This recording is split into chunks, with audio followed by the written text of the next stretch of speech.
নমস্কার বন্ধুরা, শরীর সুস্থ রাখতে অবশ্যই মেনে চলুন এই বাস্তু টিপসগুলি। বাস্তু মতে শয়নকক্ষ কখনো পুরনো বা অপ্রয়োজনীয় জিনিস দিয়ে একত্রিত করে রাখবেন না, কারণ এর ফলে ঘরের নেতিবাচক শক্তি সঞ্চার করে। শয়নকক্ষ বদ্ধ হওয়া উচিত নয়, আবার বিছানার সামনে আয়না রাখাও উচিত নয়, এর ফলে ওই পরিবারের সদস্যদের স্বাস্থ্য দুর্বল হতে পারে। শয়নকক্ষে দেবদেবীর ছবি লাগাবেন না। বাড়ির প্রবেশদ্বারের সামনে গর্ত বা কাদা থাকলে প্রয়োজনীয় মানসিক রোগ হতে পারে, অবসাদ ঘিরে থাকতে পারে। আবার লক্ষ্য রাখবেন যাতে প্রবেশদ্বারের সামনে নোংরা বা আবর্জনা না থাকে। খেতে বসলে অবশ্যই পূর্ব অথবা উত্তর দিকে মুখ করে বসবেন, এর ফলে হজম শক্তি ভালো হয়, ব্যক্তি সুস্থ থাকে।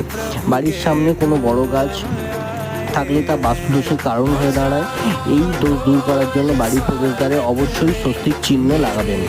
বাড়ির দক্ষিণ পূর্ব কোণে নিয়মিত লাল মোমবাতি জ্বালাবেন, পরিবারের সদস্যদের স্বাস্থ্য ভালো থাকে।